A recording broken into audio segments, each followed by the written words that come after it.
Добрый день, уважаемые. Hello, ladies and gentlemen. I'm happy to welcome you to our session, Big Data versus Traditional Valuation. And today we will be talking about what we now refer to as oil of the new economy, namely about the big data, how the big data is used on various platforms and various jurisdictions, how do we collect big data, what stands in the way of free transfer of big data, and of course we will try to answer the question of who does big data belong to, how do we regulate it, and in what sectors of economy they are most needed. It is not a secret. I believe you are all aware that big data today is generated at the speed of light. As the statistics suggest, 19% of all global data was collected in the last 2 years. And I'm not referring to the particular 2 last years, but to every 2 last years. And the rest of the history will always account only for 10% of big data, because we have new tools to collect, store, and process big data. We accumulate enormous amounts of data that can be used for economic purposes. And of course, the economy starts to rely on big data, starts to use it for its purposes. And that is how new business models come to exist. They, of course, require new regulation. And today, we see that data doesn't really have borders. There are various regulations and norms in its way, and data either circumvent these obstacles like water, or by replacing these obstacles and going to freer economic zones. So today we start to build a model that make our data work for us as water that starts to roll the fans of the mill. So our task that we face today is to see whether we build our big data use models in a productive way. And in order to do that, let us start with the topic that is of interest to all of us. How do we analyze big data? How do we analyze data? Where does data come from? How do we study it? What is big data analysis? In what kind of results it might give us? Are there any cases of big data processing? And now I would like to give the floor to Executive Director of ResearchMe company, Alexander Bulgakov. And he will elaborate on online social network studies for IP protection purposes. Thank you very much, colleagues. Hello. It is true that I'm a black sheep here. I believe that most of you are IP lawyers. I'm a sociologist. That is what I do. That is my profession. I've always worked on behavior analysis projects. But let me tell you that I worked for major telecom companies. I worked for Yandex, and now I work on a project for Mail.ru company that seeks to integrate classical polling data with consumer behavior analysis.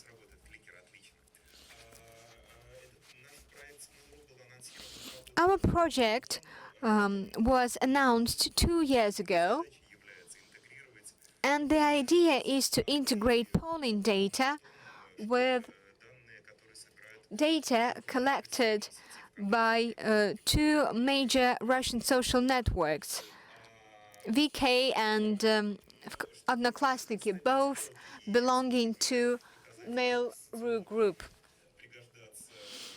So how can sociologists be of help to IP lawyers, IP experts?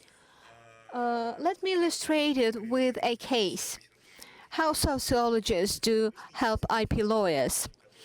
Normally, there are two reasons for us to work together.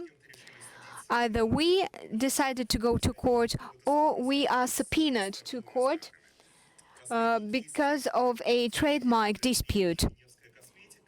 The latest case that I have in my portfolio is about a trademark. The Nevskaya Cosmetica company said that P.G infringed their rights. Before that, normally what we would do is we would conduct an all-Russia poll, we would use tons of paper, we would ask consumers whether they cannot distinguish from Procter & Gamble products and Nevskaya Cosmetica products. These polls can be used as an argument in Russian courts, and we employ several approaches here. I'm referring to digital polling and collecting of data from social networks. First, it is much cheaper. We can use it in courts. For example, in one case, we would show 2 packs of washing powder to our consumers, and they, of course, recognized that they were fairly alike. But we found out that, yes, people believed these 2 packs were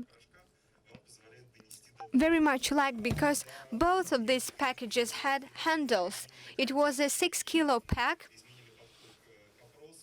But when we changed our approach to the polling and when we made people look at the trademarks, it became obvious that our results were much more accurate. So big data analysis and cheap polling gives you an opportunity to use totally new tools. For example, on this picture, we see a so-called thermal map. When we use eye tracking technologies, it's a heat map where we compare vision journeys of a great number of people, and we track their shelf journey. If you're interested in the result, unfortunately, Nevskaya Cosmetica company did not manage to collect payments in damages from Procter & Gamble. So Procter & Gamble won the case. If we speak about how various types of data collection can be integrated, of course we're referring to enormous body of data. You, as social network users, transfer a lot of your data to the owners of the social networks. Plus, we have data from retailers because they have their loyalty cards that you use, and they collect data from them. But of course, that makes us face new challenges, and there is a number of new issues that do not have a standard solution.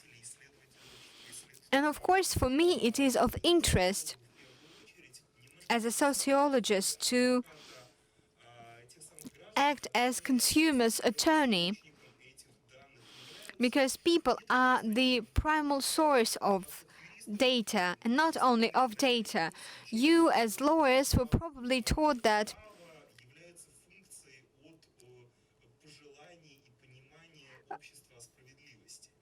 people have rights because this society aspires for justice.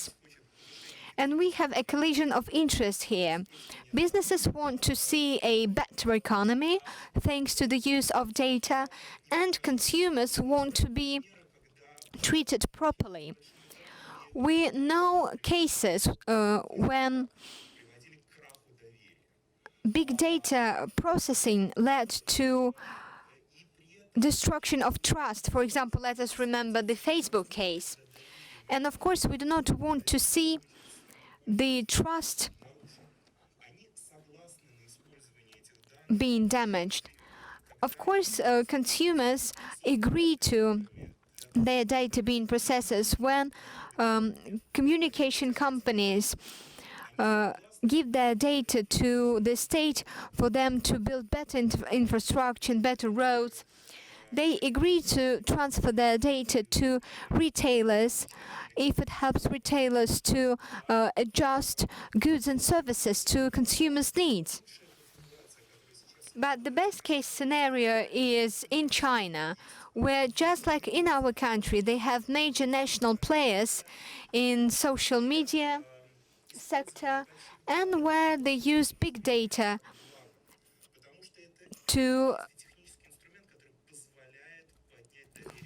for the greater good, because it helps to enhance the trust of the society. We need to strike a balance between using big data and treating our clients properly.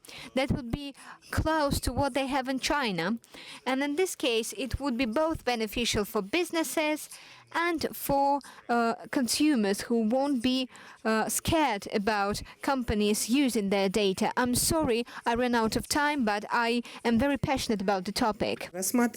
Thank you very much. You know, when we take such an angle to big data,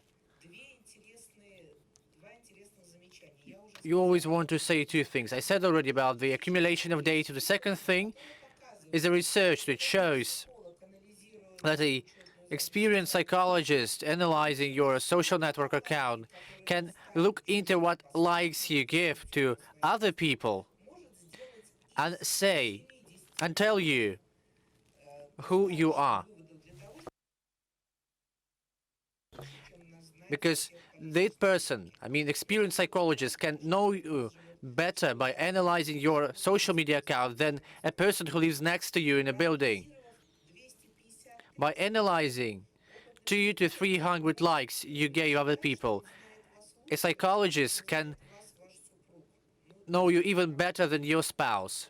That is a real research data. After analyzing 2,000 to 3,000 likes you gave other people, a psychologist can know you better than you know yourself. Again, this is a real research data. So a psychologist will know your responses to various stimuli, to various problems and issues. So that is the power of big data.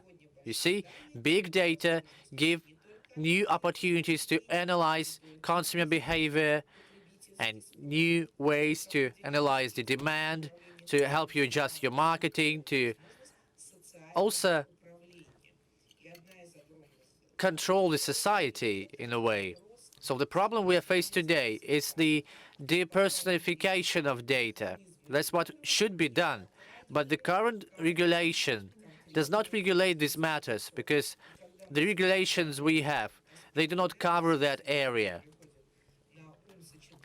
For instance, we all know the GDPR, right? The global European regulation for personal data.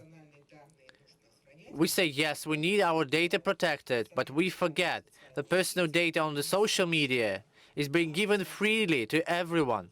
We give the voluntary consent to give that data to everyone. And this way, this personal data from the social media cannot be protected. You voluntarily gave it out, gave it away, so it is not covered by the GDPR. And that means that you help companies to analyze your data, access your personal data. They can analyze you with the help of the big data, and then tailor their marketing and PR to target you. sociology has been depersonified. First, we used to poll people. Now we poll not people, but clusters of people, differentiating between them in such a way as to ask different people with different interests. Let's take Afanasyev and partners. That company, that legal firm, they are working on intellectual property and polling these days. And they say that it is very difficult to find any credibility in the kind of consumer behavior analysis which is being done today, because every research today is very narrow. It's based on personal data collected from the people, and that is why it helps to create very targeting marketing and PR. So we need to strike balance. If we find a way to depersonify data, if we help to make it all transparent, then people will trust more online polls. But at this time, I can say that online polls are not really credible, because sometimes you can tamper with it by giving a very specific group of people to that internet poll. So the results it would give would be not good at all. First, people tend to not to trust polls. For example, I don't know who participated in that polling, or where it took place, and how it took place, what algorithm was this used. You can go to court, and that court will last for 1 or 2 years trying to find those people who were behind that internet poll. That is the problem, to find a way to make these online polls more credible. And we need to do that because we need better consumer behavior mechanisms. And not only consumer behavior assessment is needed, we need also to assess the innovations, scientific research. We lawyers call it the current level of technological development. We need to understand where we are in terms of our technological development. We need to understand what things are new and can be patented, what things are not new and cannot be patented. And that might be done through analyzing that gap between one innovation and another innovation. 10 years ago, that gap was evident. Today, this gap is almost inexistent. There is no gap, almost no gap. And that is why our analysis should be very precise, and it can be done. We can make it more precise only with the help of big data, because human brain cannot distinguish it. So if you have any information on data collection for patent processing, or you have any information on new ways to create patent landscapes and finding that gap, then share it with us. And now I give the floor to a representative of the Federal Institute for Industrial Design Property Protection. Please, you have the floor. Thank you very much. Can you please start my presentation? Good afternoon. My name is Oleg Yan. I'm head of the design office, which is part of the Russian Patent Agency. We are kind of a consulting agency, in fact, which helps with technological and business consulting. And I should say that today we say that data is the new oil, but what is the old oil then, in terms of all these digital things? And what we do today is we cut across different disciplines.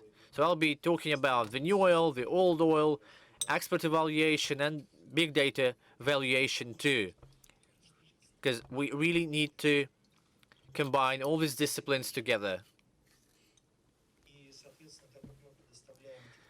As I said, we provide technological consultant services, so we are working with a number of companies, big and large, to help them solve real tasks, such as finding the right direction for investments and for growth, expanding their markets, entering foreign markets, and other problems which they face.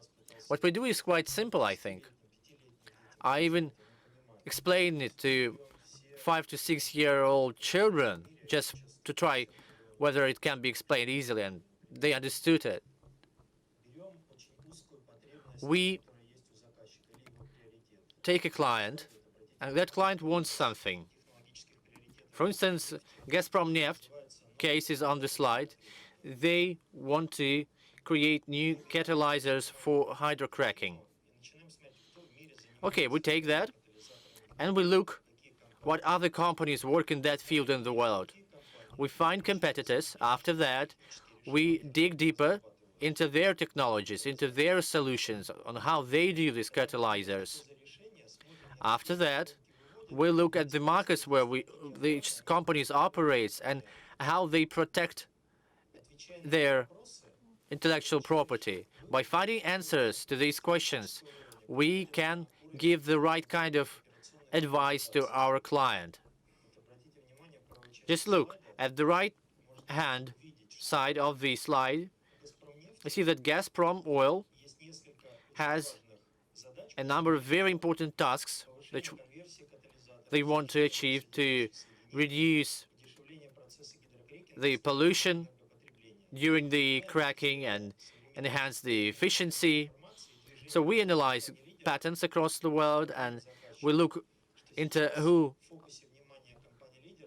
are the leaders currently, and we tell it to Gazprom and tell them, okay, now most companies in the world do not cut costs, they increase the efficiency, so you should do the same. We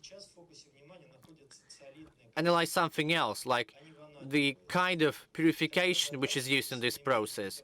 And depending on the exact type of purification process, we can give the right advice to Gazprom. So they would be using the best kind of chemical to purify the material. This is what we do. How we do that? We use big data, and there is a number of layers, a number of levels on which we work. First, you have your competence, then you have instruments to work with big data, like artificial intelligence for one, or some other instruments. Then you have established practices and technological processes to engage these instruments so they would produce necessary results. And then you give your client that piece of advice which it needs most of all. I have another presentation, by the way. It's called The New Instrument for Patent Analytics, and I would like to share it with you because it's very important to look into the current practices of patenting and analyzing patents. Because mostly we've been looking into patents and practices abroad, like Singapore, France, because they really want to change their practices, to have new instruments for consulting. Like every year, we buy 7 best patent analytics systems, executive platinum versions, like top-notch systems. Why 7, not 1? Because we take 7, compare them, and extract the most useful procedures and everything this software can give us to give our clients the best advice. We have a lot of people on our team. They evaluate new patent claims on catalyzers for us, and these people, they have very specific competences. They know catalyzers a lot. They're experts on chemistry, but at the same time, they have additional competencies. They look into claims filed in other countries, Germany, France, America, so they know what kind of inventions are easy to patent and what inventions are more complicated in terms of patenting. That is why China something like investing in lithium, not vanadium, and that is why we also should do that because that is the mainstream now. So we take our experts, which have competencies in these particular area, and we ask them, well, these companies are doing this and that, investing in that compound. Why do they do that? What kind of patents they had before that? Maybe they're doing the right thing and maybe they are wrong. Just analyze their patents and give us your expert valuation, whether we should do the same or we should do something, well, maybe opposite. Ideally, we received the following advice. Like in 2009, they created this thing, which helped them to store this compound, and that is why they reoriented their investments and decided to dig deeper in that direction. We used to work only with major companies. Now we work with smaller companies too, with small and medium-sized enterprises. So we have our own patent landscape portfolio.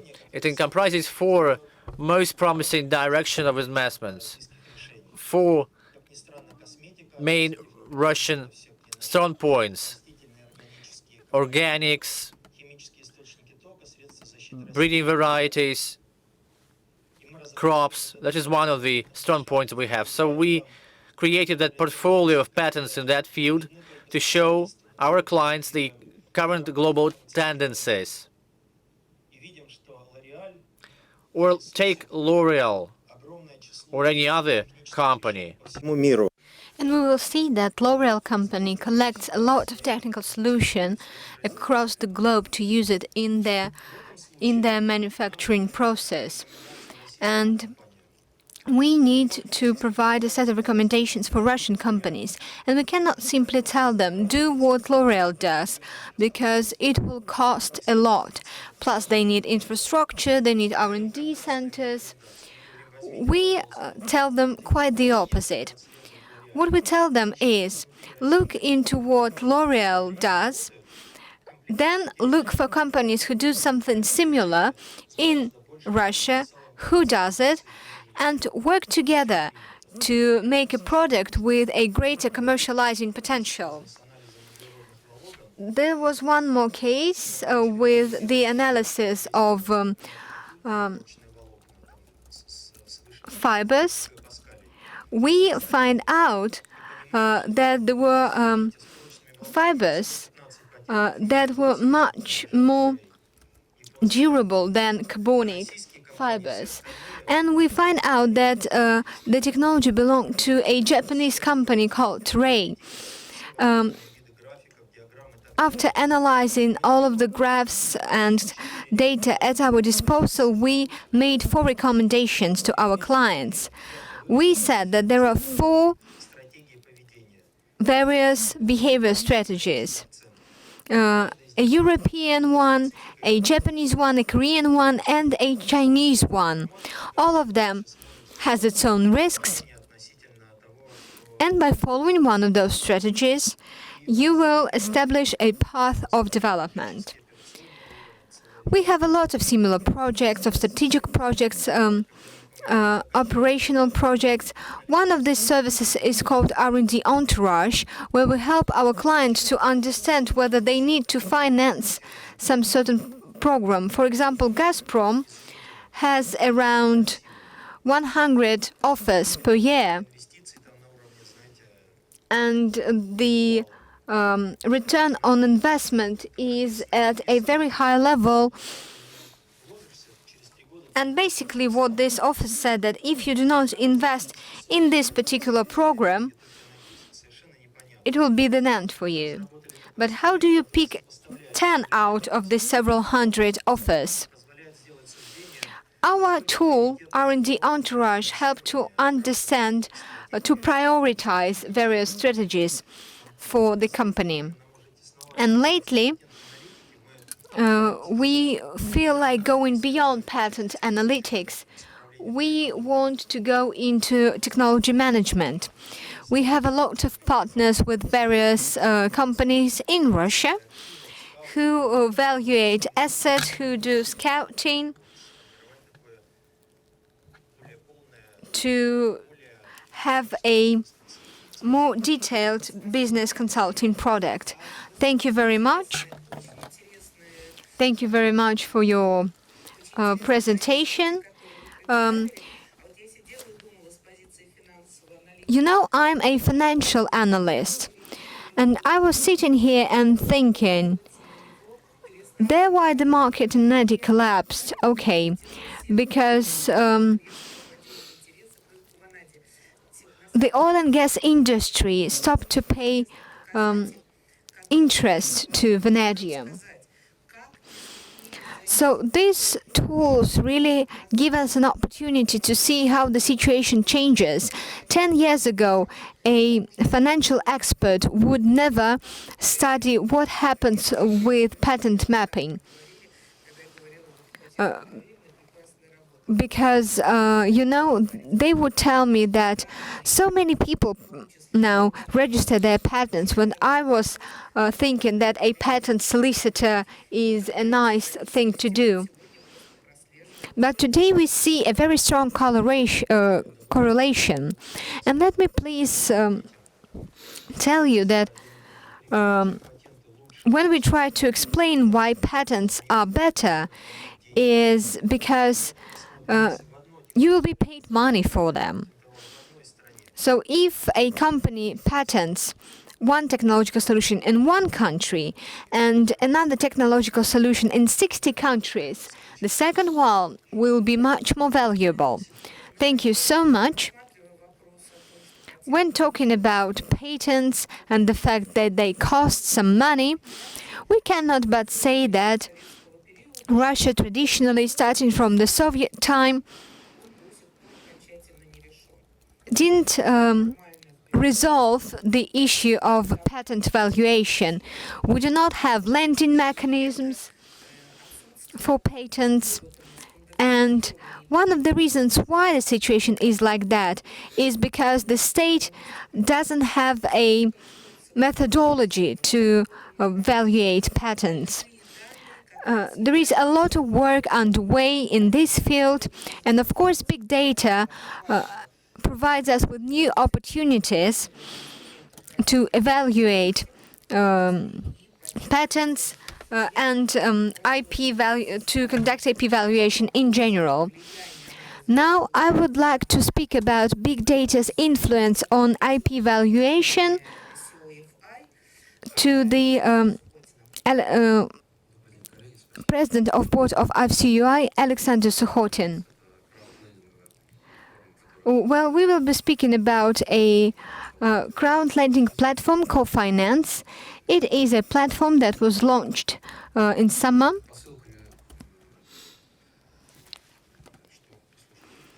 What became a reason why we decided to launch such a platform? Well, today intellectual property is an asset. It is profitable for right holders, and IP can be a subject of deals. And if you want to get a loan to develop your IP or to create a new intellectual property, there is almost no way how you can do that.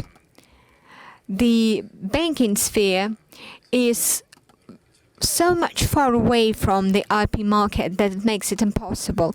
Of course, we should change that, and the task of our platform is to show financial institutions that IP can be an investment object, that it has investment potential.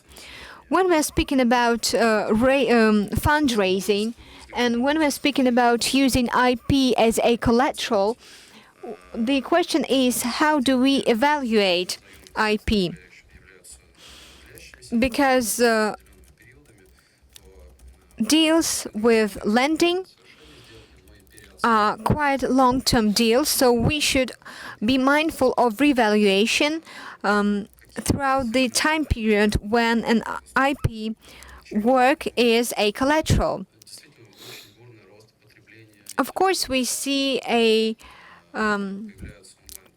enormous growth in IP consumption. We have a lot of platforms, we have a lot of streaming services that make it easier for us to consume and purchase IP. Now, the tendencies that we see on the market when we work with Russian author societies, we see a drop in profit of radio stations because people are no longer interested in it. They are not interested in listening to some ads. They prefer to use streaming services where they have their own playlists, where they have suggestions without any ads, and sometimes they do not even need to have the internet connection.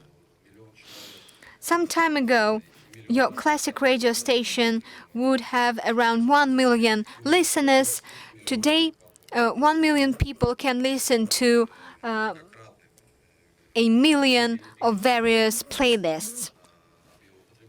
So the level of consumption is growing, is skyrocketing, and that will entail the growth in IP creation. Demand gives rise to supply. And we will have more and more IP works, creations, and what we had in the Civil Code 10 years ago is not enough for all of the range of IP that we have today. It is now so different that the law actually exhausts itself when it comes to describing what is and what is not a work of intellectual property. What we also need, we need tools and services that will have to witness the use of intellectual property. For example, record rights for music used by food industry, by restaurants and cafes, didn't have any standard statements, any standard reports. Today we have online services that provide every end user with a list of records or with information on what type of music was used in a particular restaurant. And we actually partner with the services, and that helps us to distribute enumeration with greater precision, with greater accuracy. That boosts consumption and the variety of IP, and also help us to bear witness to the use of intellectual property. We also know who uses intellectual property and when. To our mind, there is no exact answer to this question because, for example, if one song has been used 1 million times on the internet, for example, that there is 1 million views, it doesn't imply that it is profitable for its right holder. It is a very peculiar work of intellectual property, and you cannot possibly apply the standards of other IP types valuation to this particular object. You should look at the market, what are the prices, and you should come to a conclusion on the cost of this particular object. Of course, each intellectual property work is unique. It is very hard to look for something similar, and you cannot use the cost approach. That is the approach that we take with real estate. We cannot to look at the investment raised, the fund raised, How much does a song cost? For example, written by Paul McCartney, that he dreamt of last night. How much does it cost him to write the song? It doesn't cost him anything. This mechanism simply does not apply here. That is why we came up with a different approach. It is an income approach. For us to we try to understand what was the income of using an IP work. And it is not enough to know everything about the quantity. It is also very important to be aware of all of the financial aspects that relate to this particular IP work. IP chain helps to keep track of all of the transactions, and we in good time introduce a mechanisms where all of the information about the use of the particular piece of intellectual property is correlated with the financial information. And if the right holder is ready to disclose this information, then IP chain offers an opportunity to provide statistics on where this particular piece of IP was used and how much money was paid for it. So it is not even important to speak about big data, but we should rather introduce the notion of big data, which helps us to track the quality of use and enables us to evaluate on who and how and for how much money used a particular piece of IP for its delivery, for its marketing, and as a conclusion to calculate how much the right holder earned. If I do understand you correctly, you analyze big data, you collect it, analyze it, and that helps you to establish the value of intellectual property. Yes, when it comes to copyright and related rights in the field of industrial patents, that must be something different to what we do. What we do today is mostly copyrights and related rights per se, not in the field of the industrial innovations. I don't think we have any professionals in that field here, but I think that it's usually to apply an approach different to the income approach, because you can never establish the real income of a patent holder. The big data give us other opportunities, like to create new technological models and assess the current ones. The big data gives us new ways to create the forecast systems for income, because we get the data on consumer behavior, and we can use it to forecast the income in the future.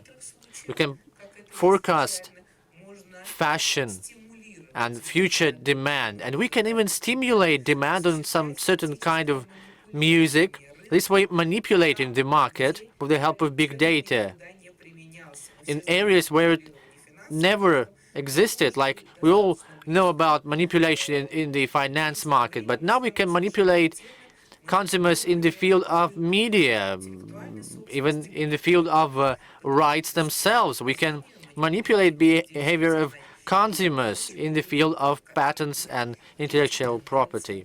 So we need a proper regulation to regulate this manipulation too.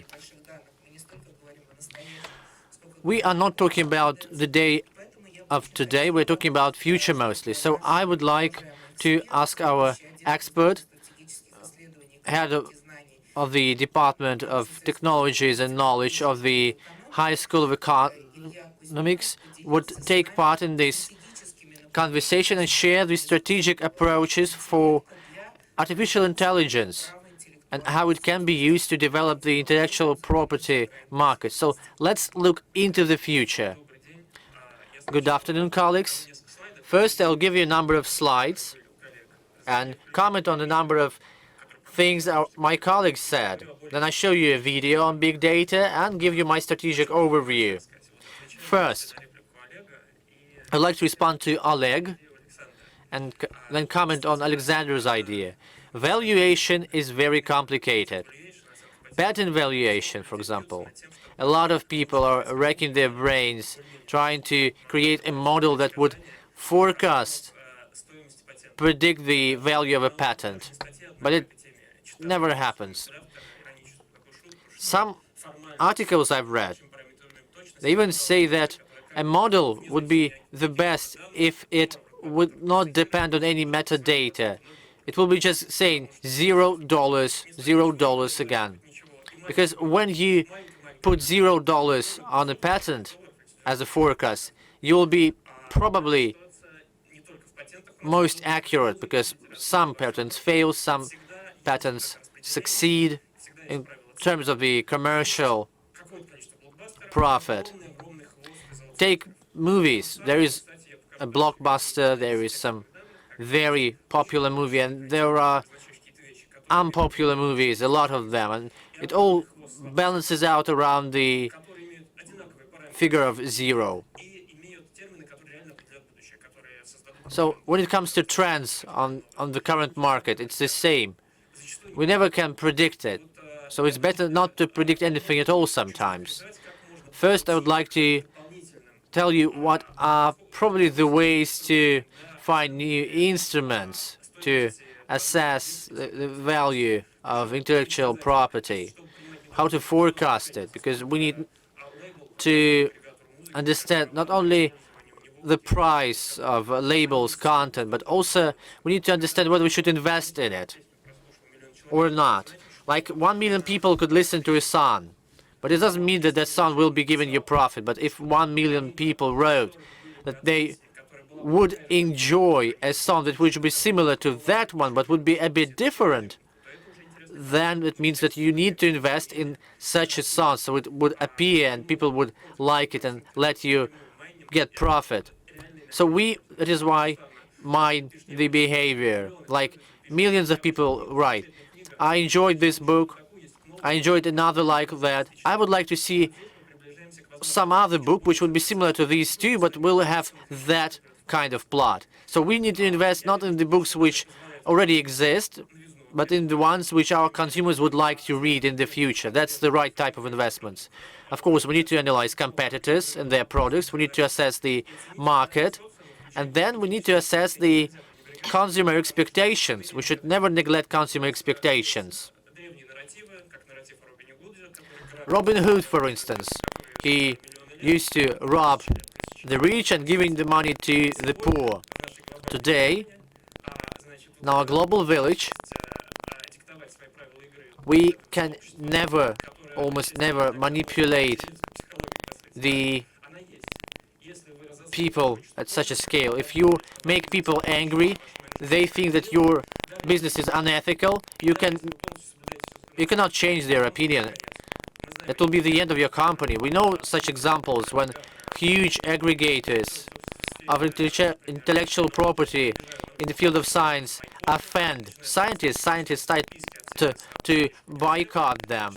They start to unsubscribe. They never use this platform, and the company, the platform, it just disappears because it's not popular anymore. It has offended the community. It cannot reverse that opinion, that negative opinion about them. That is why we need ethics experts, experts on ethical behavior of companies, so that we would never create such bad PR that would turn the people away from your company. This is why we need big data. Big data can help us to assess the current moods among the people. They can help us to collect the data on geography, on the regulations in that or this country, and the behavior of people in this or that country. You have that data, but you need to analyze it. It's not enough to collect data, we need to analyze it to get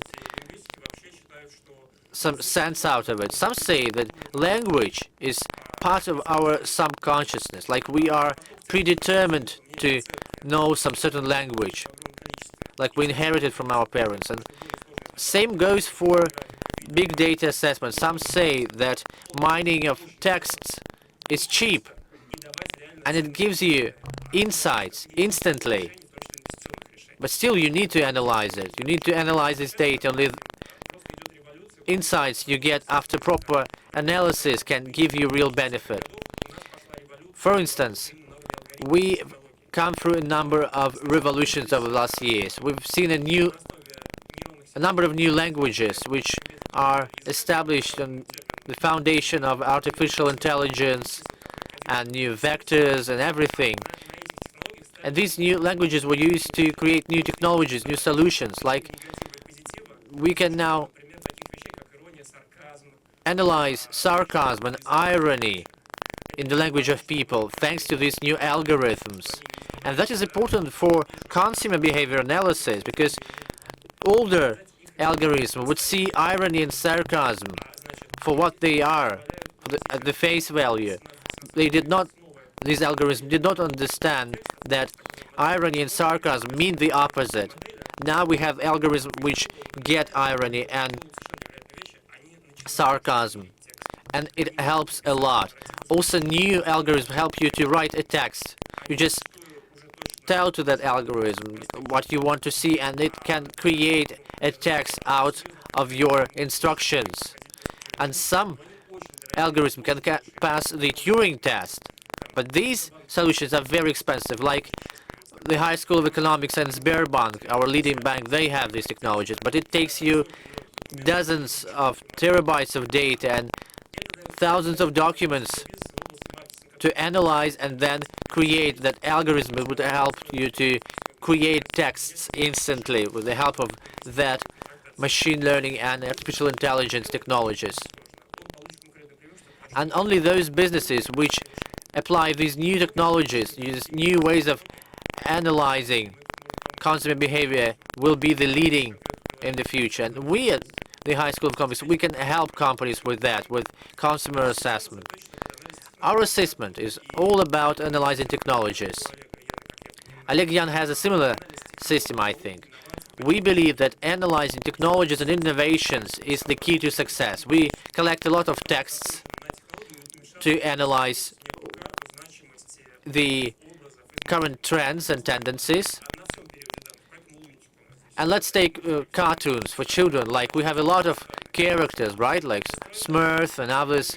We analyze all characters, all cartoons. We try to look what kind of characters are the most interesting for children, what are most popular, and this way we come to realize what kind of character would be welcomed the most by the audience. So what kind of character a movie company, cinema company should draw in order to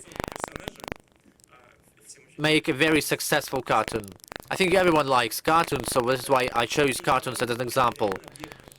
These characters, they can be protected by intellectual property and copyrights. You know that scandal with YouTube when children are on videos. These videos are uploaded to the YouTube and then they are being put down because of the violation of rights on some Peppa Pig character or any other characters. Now we have bots and farms who would farm these kind of videos. They will just generate such content which would collect as many views as possible before being put down, and this way generate profit for their creators. Artificial intelligence sometimes can generate a video with violence, and that can lead to a huge scandal. A company which created that artificial intelligence algorithm was fined and was ordered not to do anything like that. But again, if you know that Peppa Pig is popular and channels which have to do with that character are very popular and generate a lot of profit, then we can do something similar to it, right? And get profit too. We can analyze the traits of that character, maybe its appearance, maybe its character and traits, and then replicate them in a different character and make it successful too, right? Also, people are always labeling things. In English, 25,000 new words appear every year. That's official data. So if you see a new term and you can understand it, then you can use it and to be on the front line of innovations, language innovations. Then sentiments analysis. It's also a new thing.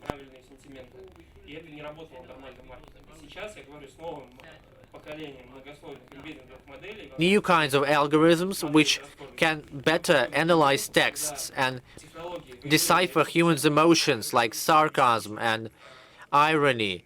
And now we have algorithms which really understand when it is sarcasm and what it is not sarcasm. That really improves consumer behavior assessment and feedback assessment. IP chain platform is very good. We have a project at the High School of Economics which we would like to see as a stepping stone to creating our own algorithm of that type. Before that, we had no tools to see how people see intellectual property. People would pirate content. People would have their own ethics about that. They would be uploading on purpose something which is protected by the copyright. That was so-called terrorist-like or anti-ethic, non-ethical piracy. Now we can fight it thanks to better services, better platforms, better interface, better recommendations, and people who would download torrents now migrate to Yandex Music, to Spotify, to Netflix, because it's better to pay 200 rubles per month and have very high quality services without the need to go to some pirate site and then torrent anything. But we need to make these companies with services like Netflix maintain proper kind of sentiments in the society so that no one would think that they are doing anything bad. These days, there are a lot of debates over these recommendations algorithm which YouTube uses and Netflix uses, and it's like a rabbit hole because people start to think in a very channeled way. It's a silo mentality of a kind, because a person is being recommended content and that person watches only the content which is recommended to him or to her, and this is why this person does not know anything else besides the recommended content, which is a huge problem. Probably in the future that will change, because now some people are afraid of automation, and probably there will all be AI atheists in the future, because in the field of AI ethics, I believe the labor market will be almost unlimited. So if we get beyond the ethic issues, the algorithm will always suggest users something similar to what they already knew is not the only way of doing that. Because if you regularly, thanks to intention mining, you suggest something different, and if you see that your consumer wants to listen to something totally different, it may help you to generate even greater consumption and even greater profit. That is very useful for businesses. We need smarter recommendation mechanisms, smarter recommendation algorithms. And of course, these algorithms should know how to evaluate, but it should not be explicit. These evaluation mechanisms should be somewhere within the nodes of the neural network. Even today, we have mobile service that generates music. You do not have a singer or a composer. This is an AI that generates music. And sometimes it is even better than what people create. For example, it helps you to focus on your work. The question is, if AI generates content, music, then it will be films, then it will be novels, and it generates millions of it each second, then there will be cherry picking. People will be picking things. And if you have influencers, if you have opinion makers who promote this particular algorithm-made creation, how do we distribute added value? For example, if we print this piece of creation on a T-shirt or on some other outfit, what will happen? How do we distribute added value? Well, there are more cases, and unfortunately, I ran out of time, but I hope I will have time during some other event. Thank you very much for sharing your insights with us. We actually did go beyond our ideas about the future, and I believe that the market will be aware of these tendencies and that regulators will be aware of these tendencies. But today we face a number of immediate challenges in legal regulation. And going back to that topic, I will ask to conclude our discussion Anton Pushkov, who is with the Center of Intellectual Property of the Skolkovo Foundation. Please elaborate on private and public databases. Ilya, you know, when I saw that Peppa the Pig is more popular than Alla Pugacheva, I had my jaw open. Good day. I represent the Center for IP of the Skolkovo Foundation. We have both lawyers and patent counsels. Today, I would like to talk to you about big data because we have the law on information, Article 7. In practice, nothing is perfect. The Skolkovo Foundation has always been working with startups, small companies that we support, and last year we participated in 2 trials. You probably read about them. That is Vkontakte versus Double Data and Headhunter versus Courier. VK versus Double Data is now in the court for IPR, and the second case was won by Vero the Robot, and we were on its side. When we make information available on the internet, and that, by the way, was the first case with social networks, because today we speak with you about social networks data, unprocessed data. So I wonder, what are these quasi-IP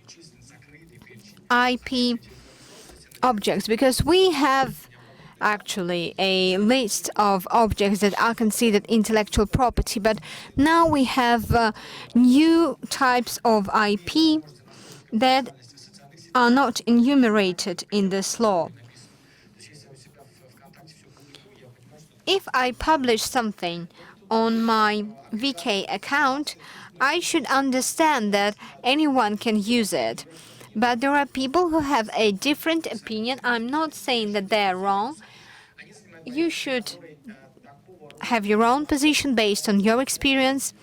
So some experts believe that this information, and I'm referring to this VK experts, they believe that this information is a part of their databases. So if we start to work with databases, if we process big data, we should think about whether we can actually do that, to whom this big data belongs. So Double Data was sued for mining data for big data processing because they monitor VK accounts and evaluate owners of these accounts in terms of their financial stability. The Robot Vera case was different. The Vera Robot is a program that helps you to decrease the time you need to review CVs of potential applicants. So in first case, we process social network users' data. If you are on your VK page, you hardly can imagine that somebody will use this information to evaluate whether you are solvent. But if you upload your CV to Headhunter, then the robot does something that is expected of it to do. But Headhunter's representative said that their website is not a database that they have access to. They said that this information is actually stored in a closed service. But there is a difference here if we compare the civil code and the established practices. We have very little time, but let me just tell you that in the US, they do not have a similar concept. They do not have this concept of database rights.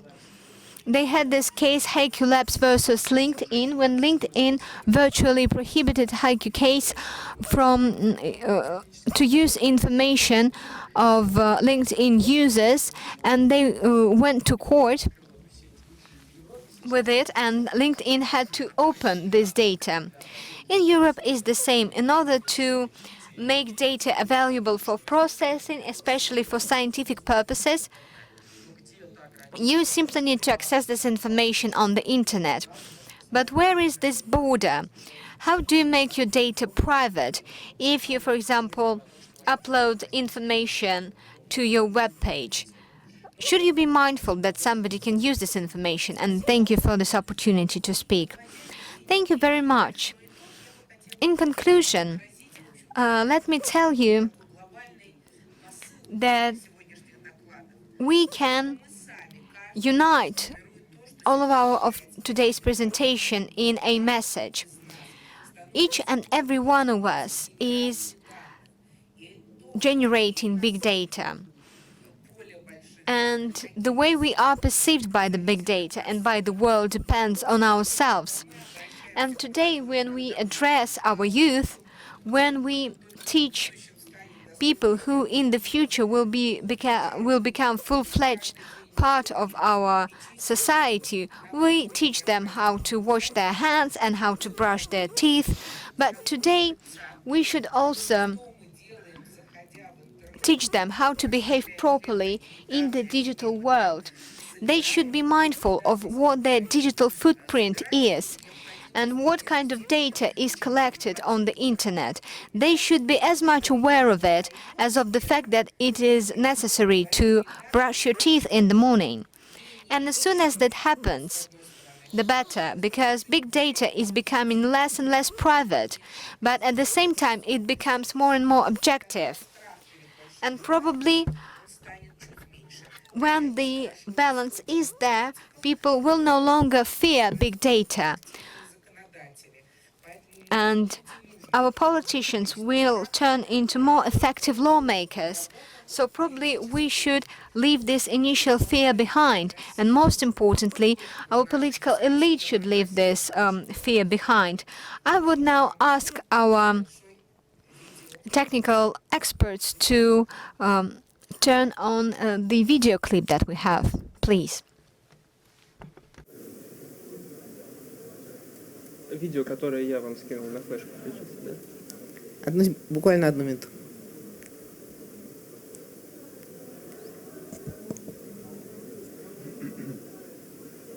Я во время видео дам несколько комментариев? Возможно? Да, пожалуйста. Коллеги, я дам несколько комментариев, но я, знаете как, есть такой... Colleagues, a couple of comments. You know, sometimes what you say doesn't really correlate with the video. And you said that now people use streaming services more than they use standard channels of communication. You know, we have cybersport, and there are cybersport championships. And, you know, South Korean teams are especially strong.